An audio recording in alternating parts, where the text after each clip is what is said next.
En esta ocasión vamos a terminar la acción de amparo constitucional, sus elementos, y vamos a comenzar, no sé si alcancemos a terminar, sobre las partes del juicio de amparo. ¿De acuerdo? Estábamos diciendo la vez pasada que la acción de amparo, la acción constitucional de amparo, dijimos que era constitucional por dos motivos: porque estaba prevista en la Constitución y porque se establecía como un medio de defensa por órgano jurisdiccional de esta propia Constitución. Y decíamos que esta acción constitucional de amparo, dijimos que era un derecho, porque frente a este derecho existía una obligación por parte de los órganos del Poder Judicial de la Federación de resolver la controversia que se diera por la violación de derechos humanos o garantías establecidas para su protección. Dijimos que era subjetivo porque el ordenamiento jurídico objetivo le daba ese derecho a un sujeto, y este sujeto dijimos que podía ser el gobernado, o dentro del gobernado dijimos que podrían ser las personas físicas y podrían ser las personas morales o jurídico-colectivas, y dentro de otro ámbito o rubro no son los gobernados, sino podían ser las personas morales públicas. En el mismo artículo, de una forma, a veces se llama morales públicas y a veces se llama morales oficiales. Entonces, cualquiera de los dos nombres es válido para efectos del examen. Y dijimos que era público este derecho porque el servicio de impartición de justicia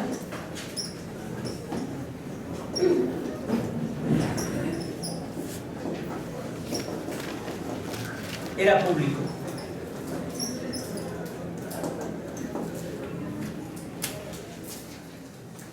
También decíamos la clase pasada que esta acción tenía un sujeto activo, un sujeto pasivo, un objeto, una causa, y dijimos sujeto activo es la persona quien demanda, ¿no?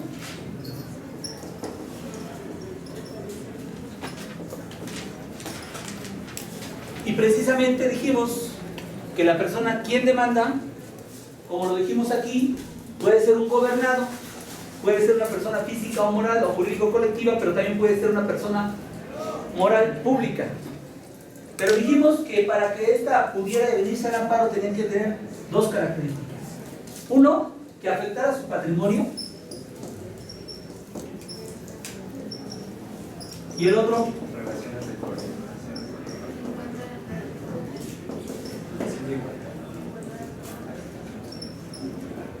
que el origen del problema que originara el juicio de amparo tenían que ser, ¿cómo dice el artículo? ¿Relaciones qué?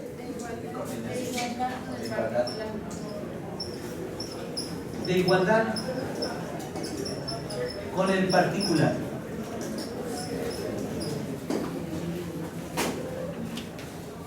Así teníamos que el artículo séptimo dice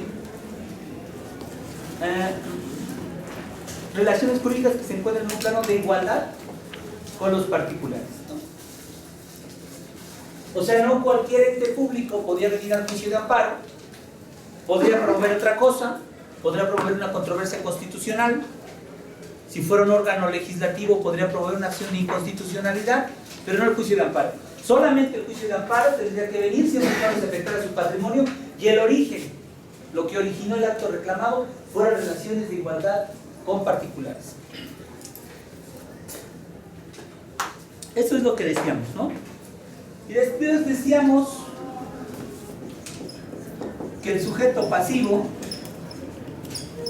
era a quien se demanda. Y aquí dijimos que la persona a quien se demanda podía ser las autoridades o bien un particular con características especiales.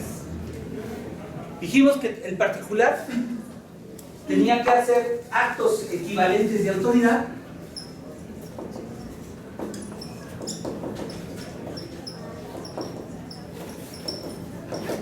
y que sus funciones que estuvieran determinadas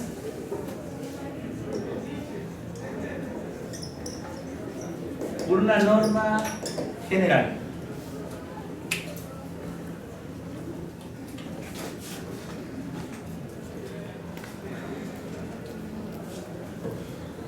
Decíamos que había una causa. La causa es ¿con qué derecho se pide?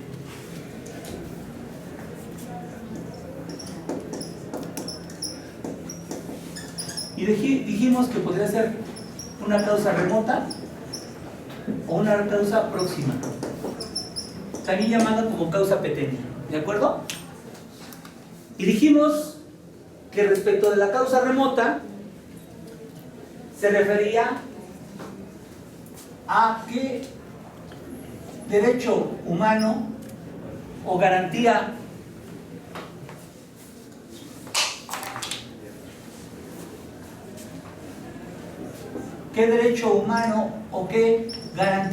establecida para su protección había sido violada, ¿no?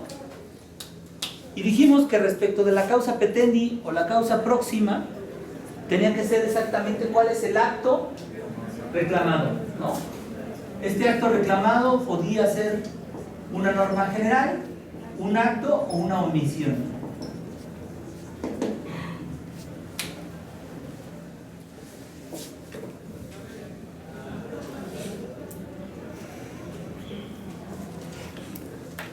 Y el objeto es ¿qué se pide? Obviamente que el quejoso siempre va a tener como finalidad o pretensión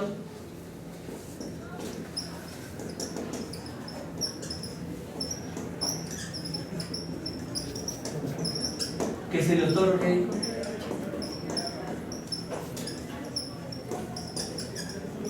el amparo contra aquel acto que hubiera sido lesivo de su derecho humano o de su garantía establecida para su protección.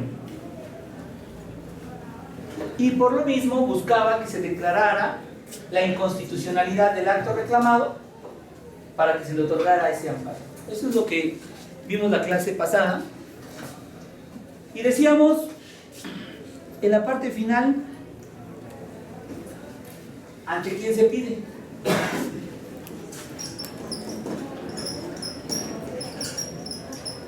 ¿O quién va a ser la autoridad que conozca del juicio de amparo, ¿no?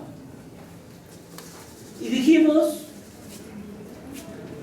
que las autoridades que siempre van a conocer el juicio de amparo es Suprema Corte de Justicia de la Nación, actuando en pleno o en sala, los tribunales colegiados de circuito, los tribunales unitarios de circuito y jueces de distrito.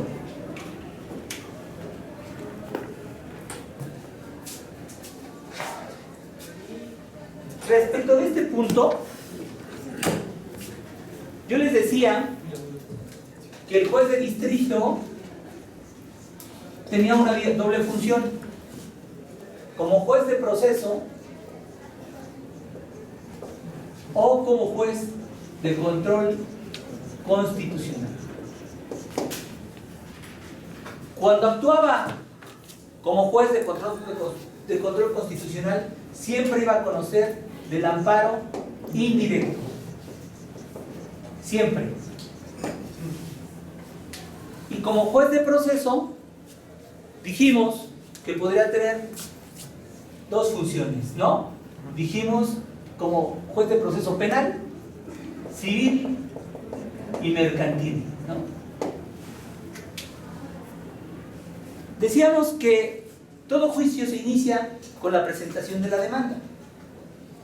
Luego entonces se iniciaba un juicio civil o un juicio mercantil o aún un juicio penal. Obviamente podía el juez incurrir en alguna violación de la ley. Y entonces se establecen los recursos previstos en la misma Código Procesal, según corresponda. Puede ser el Código de Procedimientos Penales, el Código Federal de Procedimientos Penales, puede ser el Código Federal de Procedimientos Civiles, o puede ser el Código de Comercio. Y entonces yo les decía que cuando este proceso se cometía alguna violación en el procedimiento, el afectado estaba en posibilidades de interponer el recurso de revocación o bien el recurso de apelación. Cuando se interponía el recurso de revocación, pues conoce el propio juez, ¿no? Pero cuando era la apelación, esta apelación conocía un tribunal unitario de circuito. Eso es lo que dijimos la vez pasada, ¿de acuerdo? Y hasta ahí nos quedamos. Eso fue un resumen muy breve de lo que dijimos con respecto a esta autoridad. Luego entonces podemos decir que el Tribunal Unitario de Circuito va a conocer de las apelaciones que se interpongan contra el juez de distrito actuando como juez de proceso en apelaciones penales, civiles o mercantiles. Y también va a conocer como un órgano de control constitucional en amparos indirectos que se promuevan contra otros tribunales unitarios de circuito. Contra otros tribunales unitarios de circuito. Puede ser que le reclamen a otras autoridades, pero necesariamente una de las autoridades responsables, cuando conozca de un juicio de amparo indirecto, necesariamente tiene que haber un tribunal unitario de circuito. ¿Por qué les digo que necesariamente puede suceder esto?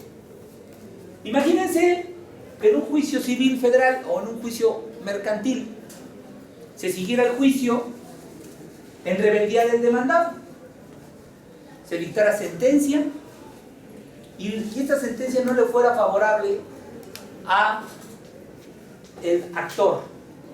Estamos poniendo el ejemplo que el demandado fue rebelde y no contestó a la demanda, ¿de acuerdo? Entonces promueve el actor la apelación porque no obtuvo todo lo que pidió ante el juez de distrito como juez de proceso. ¿Me explico? Puede ser que efectivamente el tribunal unitario, al conocer de esta apelación, modifique la resolución y condene por por la otra circunstancia que no había sido condenado. ¿Me explico? El demandado. Y entonces dicta la sentencia y modifica la sentencia de primera instancia, la sentencia definitiva de primera instancia.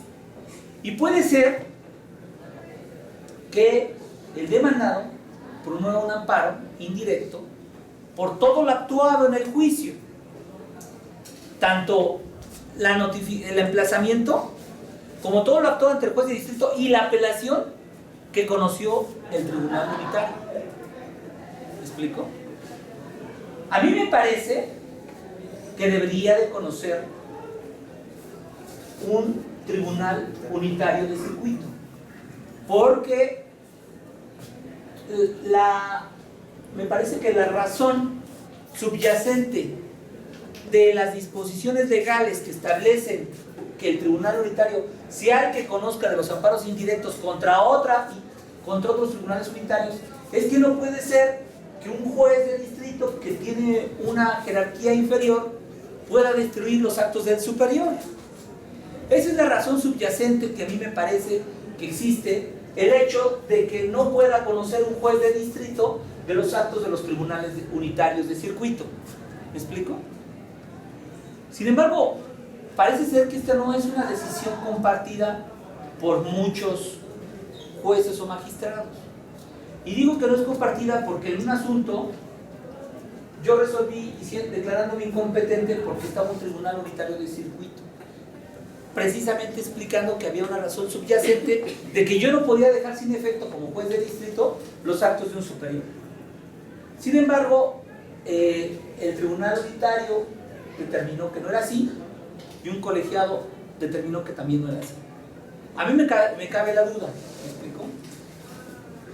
Pero bueno, lo cierto es que en la ley está establecido, en la ley orgánica, que un tribunal unitario va a conocer de los amparos indirectos que se promuevan contra otro tribunal unitario de circuito. ¿De acuerdo? Los tribunales colegiados de circuito van a conocer siempre como órganos de control constitucional, pero va a conocer de los amparos indirectos en revisión. Bueno, puede ser en revisión o en queja. Y siempre va a conocer de los amparos directos. Los tribunales colegiados, como órganos de control constitucional, en su mayoría de los asuntos conocen de los amparos directos que se promueven.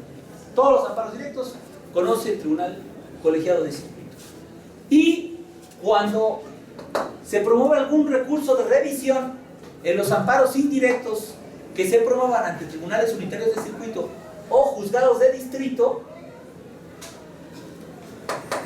la revisión o la queja la va a conocer el tribunal colegiado de circuito. ¿De acuerdo?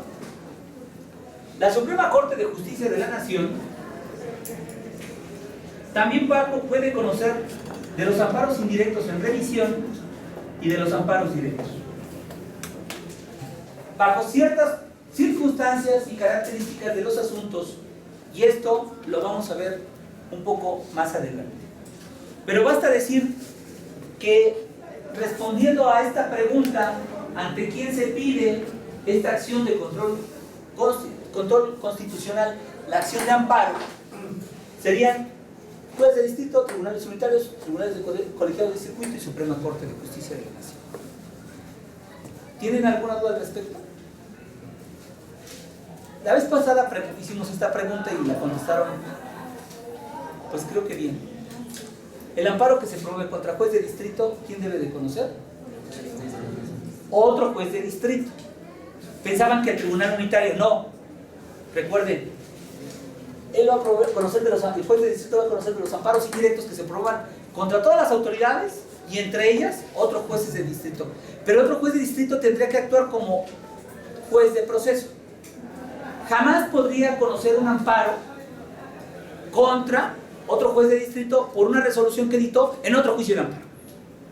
Lo que procede de los actos que no se ajustan a la ley de amparo, lo que procede son recursos. Y los recursos son el de queja, el recurso de revisión, pero no puede proceder a otro juicio de amparo. ¿Me explico? Por eso es que en este esquema nos queda perfectamente claro cuáles son todos los elementos de la acción constitucional de amparo. Con base en todos estos elementos, ¿cómo podríamos definir la acción constitucional de amparo? A ver, díganme.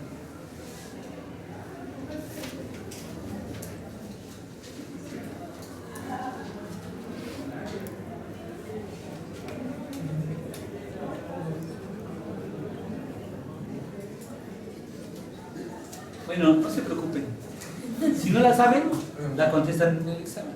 ¿De acuerdo? ¿Para qué se quiebran la cabeza ahorita? Porque es lo que pasa en el examen. Bueno, yo creo que si conjuntan todos estos elementos, el derecho sería, la acción constitucional de amparo sería el derecho subjetivo público, por medio del cual un sujeto puede demandar a una autoridad responsable o a un particular con actos equivalentes de autoridad y que sean funciones determinadas en una norma general, por la violación a un derecho humano o una garantía a través de un acto de autoridad, y su objeto es que se La finalidad que pretende es que se otorgue el amparo y se puede promover ante Suprema Corte, Tribunal Colegiado, Tribunales Unitarios y Juzgados del Distrito. Eso podríamos tener un concepto de lo que es una acción constitucional de amparo, uniendo todos sus elementos. ¿Me explico? Yo quisiera que ustedes trataran de entender, yo he tratado de esquematizar los conceptos, para que ustedes traten de entender el concepto, no memorizar el concepto. ¿Por qué? Porque en la vida real lo que necesitan es entender el concepto, no repetirlo de memoria. Jamás en una demanda de amparo van a poder ustedes decir, es que la acción constitucional les van a soltar un concepto y no les va a servir absolutamente de nada, sino haber entendido el concepto, saber cuáles son sus elementos para poder entenderlo. ¿De acuerdo? Ahora, esta acción de constitucional de amparo nos lleva a determinar quiénes son las partes en el juicio. Bueno, de acuerdo a este concepto, uno es el quejoso y otro es el tercero interesado. En la ley anterior, al tercero interesado se le llamaba tercero perjudicado. Y al tercero perjudicado, en la ley anterior, se ordenaba el emplazamiento al tercero perjudicado. Y ustedes saben que el emplazamiento es un acto procesal por virtud del cual se le hace del conocimiento al demandado que existe una demanda en su contra. ¿Me explico? Pero, como ustedes pueden advertir, el tercero interesado no es el sujeto a quien se demanda. Ya dijimos que el sujeto pasivo era la autoridad o un particular que había realizado actos equivalentes y cuyas funciones estaban determinados en una norma. ¿Me explico? Sería un error que pudiéramos identificar al sujeto pasivo con el tercero interesado. A mí me parece que ya no se, en la nueva ley no se dice que se emplazara al tercero perjudicado. ¿Por qué? Porque no podían decir que le hacían saber al tercero perjudicado que existe una demanda en su contra, porque él no era el demandado. El demandado era la autoridad, pero por supuesto que él estaba interesado en que se subsistiera el acto de autoridad. ¿Me explico? Porque ese acto de autoridad le beneficiaba. Por lo tanto, por eso queda perfectamente claro, bueno, espero que lo haya explicado de manera clara, que el sujeto pasivo nunca va a ser el tercero interesado. Entonces, si esto es así,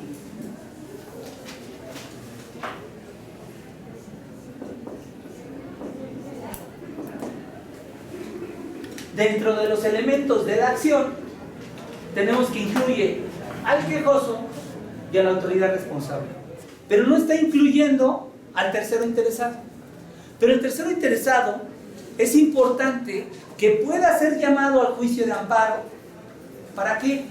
Para hacer valer sus derechos de tal manera que no se le viole su garantía de audiencia en ese juicio constitucional y pueda ser escuchado a través de sus argumentos o de las pruebas que tiene para tratar de lograr que el juicio de amparo no se consiga el objeto o fin que pide, que es que se declare la inconstitucionalidad del acto y se concede el amparo al quejoso.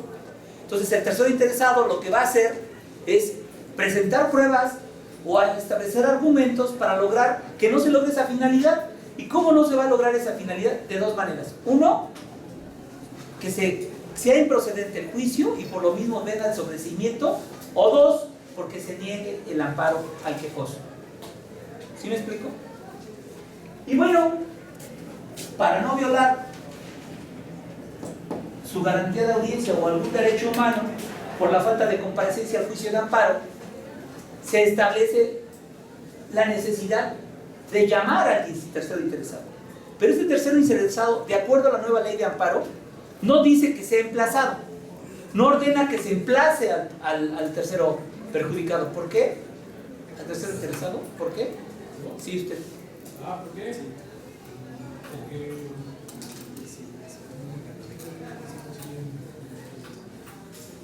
no es por una parte en el juicio. Sí, forma parte del juicio. Pero ¿por qué no se ordena el emplazamiento? Ya lo dije hace ratito.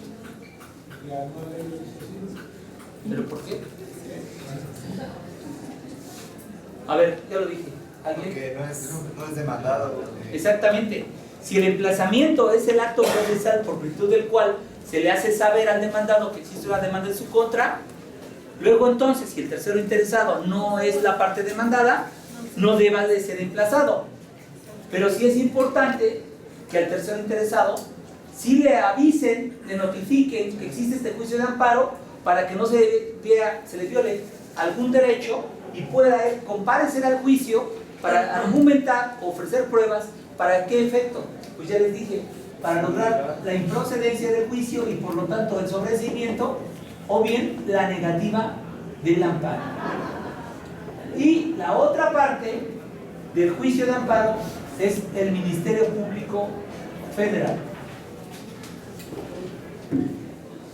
Normalmente al momento de definir la acción, ustedes busquen todos los libros y van a ver que al momento de hablar de los elementos de la acción constitucional de amparo, se van a referir al sujeto activo, al sujeto pasivo, a la causa, al objeto y autoridad ante quien se pide. Pero me parece importante que dentro de la definición pudiera estar también el tercero interesado y también el Ministerio Público, porque son parte del mismo juicio. Y si son parte del mismo juicio, son parte del mismo ejercicio de la acción. ¿Me explico? Pero bueno, tradicionalmente estas dos figuras, aun cuando son partes, no se consideran dentro de los elementos de la acción. ¿Alguna duda al respecto? ¿No? Bueno. Ahora vamos a las partes en el juicio de amparo. O sea que entonces no vamos a hablar del juicio y la autoridad.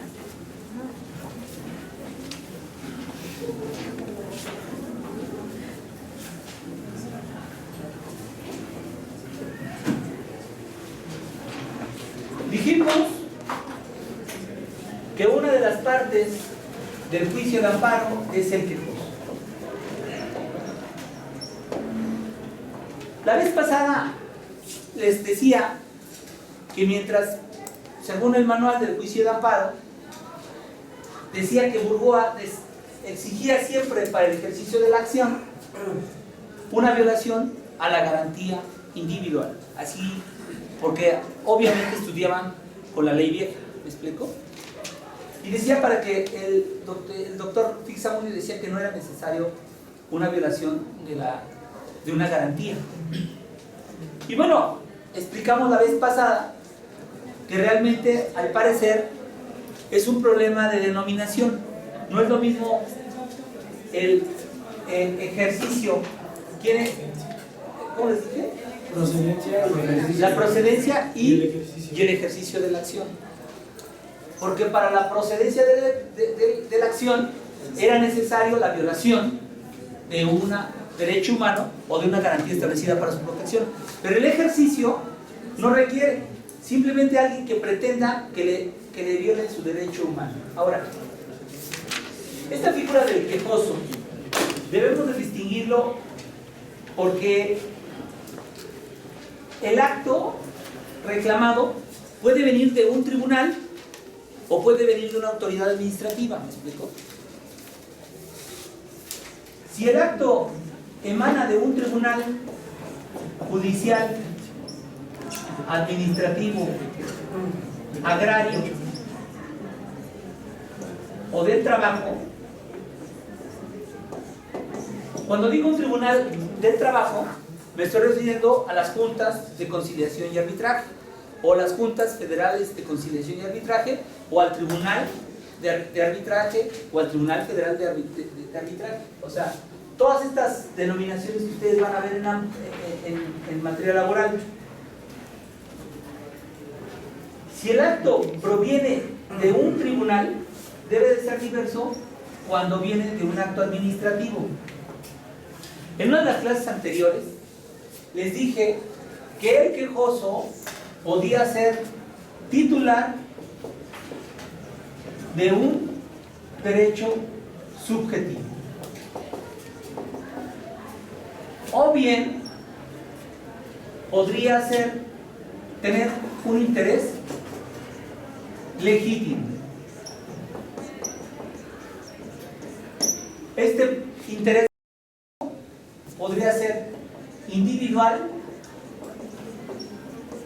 o colectivo. Entonces tenemos que cuando el acto proviene de un tribunal judicial, administrativo, agrario o del trabajo, siempre el quejoso tendrá que ser titular de un derecho subjetivo, siempre. Y tratándose de actos administrativos, o sea que no provengan de un tribunal, sí se podría permitir entonces que pudiera alegar un interés legítimo, ya sea individual o colectivo. ¿De acuerdo? ¿Sí vamos bien?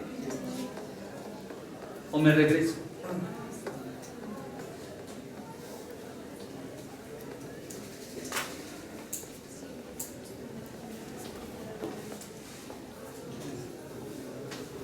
Ahora bien, de esto que les estoy yo afirmando, luego entonces el quejoso nunca puede aducir o sostener un interés simple.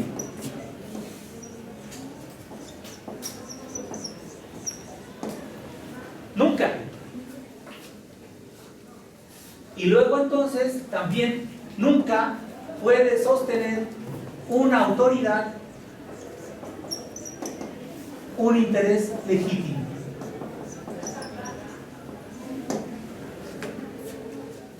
¿Por qué?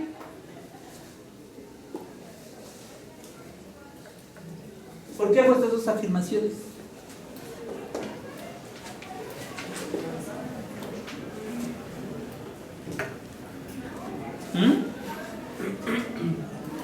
¿Por qué?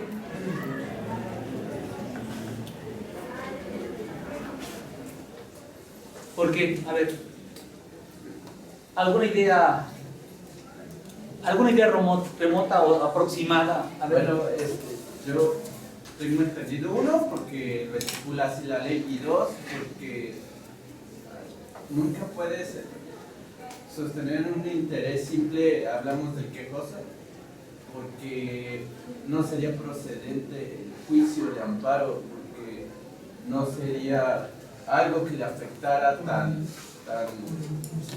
su esfera de derechos y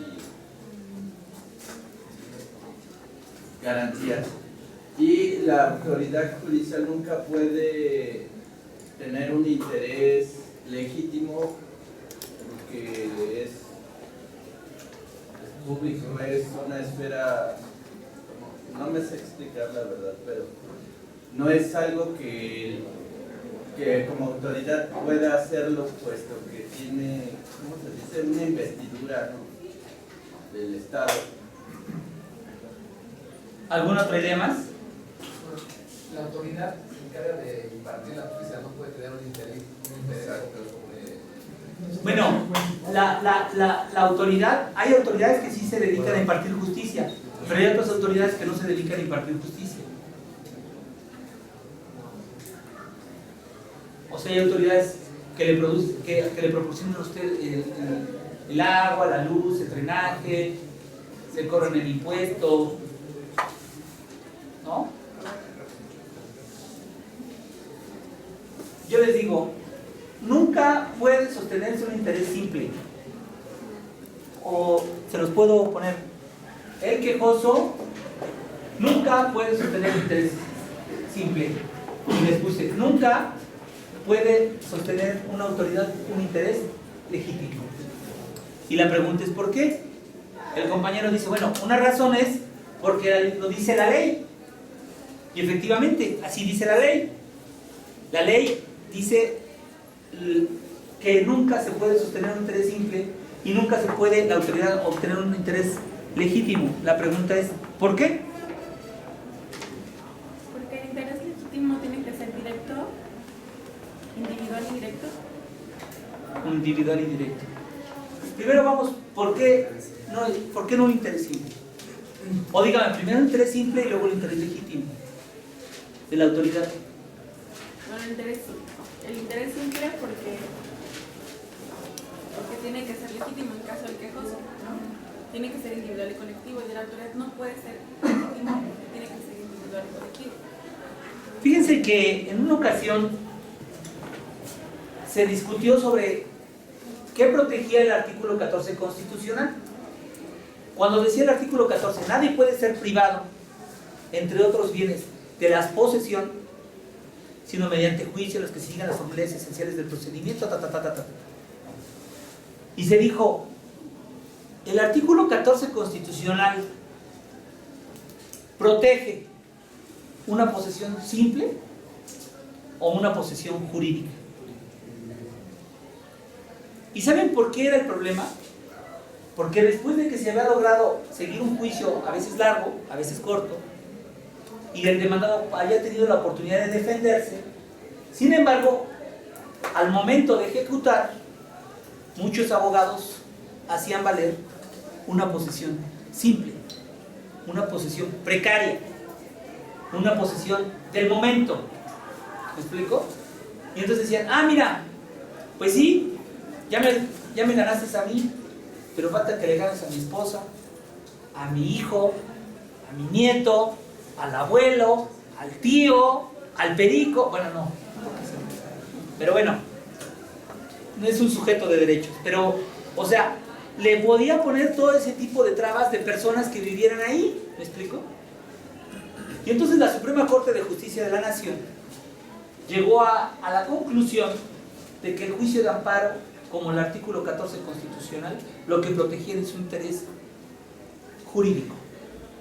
El que fuera titular de un derecho subjetivo y que estuviera previsto en la ley. Y que su posesión derivara de una causa jurídica, no un interés simple, sino un interés jurídico. A mí me parece que cuando la ley dice que el quejoso nunca puede sostener un interés simple, va mucho del fondo de lo que resolvió la Suprema Corte de Justicia en esta jurisprudencia, diciendo que el artículo 14 constitucional protege el interés jurídico, la posesión jurídica, no la posesión simple. Y me parece que esto tiene mucha relación, precisamente porque en el fondo lo que se está protegiendo es la seguridad jurídica. Si jurídicamente ya se estableció en un juicio que le pertenece a alguna persona la cosa o objeto, materia de litigio, pues entonces cualquier persona que se oponga a esto debe de tener un interés jurídico, no un interés simple. ¿Por qué? Porque si no permitiríamos una serie de juicios de amparo que lo único que harían no sería la protección de los derechos humanos y las garantías establecidas para su protección, sino estaríamos permitiendo que un simple interés simple pudiera promoverse el juicio de amparo e entorpecer una ejecución. Ahora, siempre recuerden que lo que se va a impugnar es un acto de autoridad. Y por regla general el acto de autoridad siempre trata de proteger el interés público.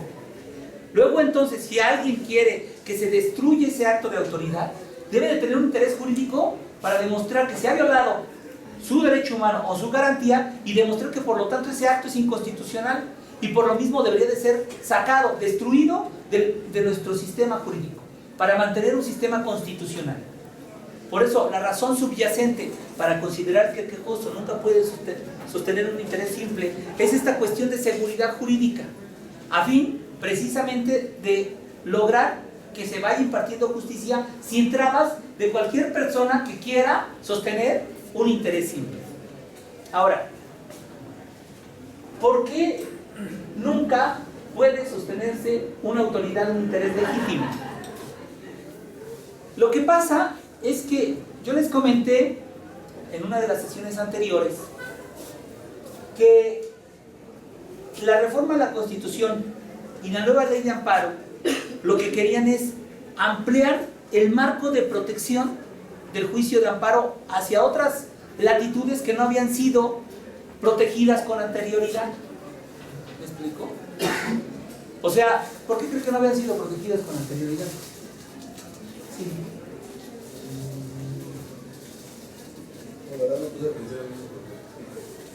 A ver, está bien.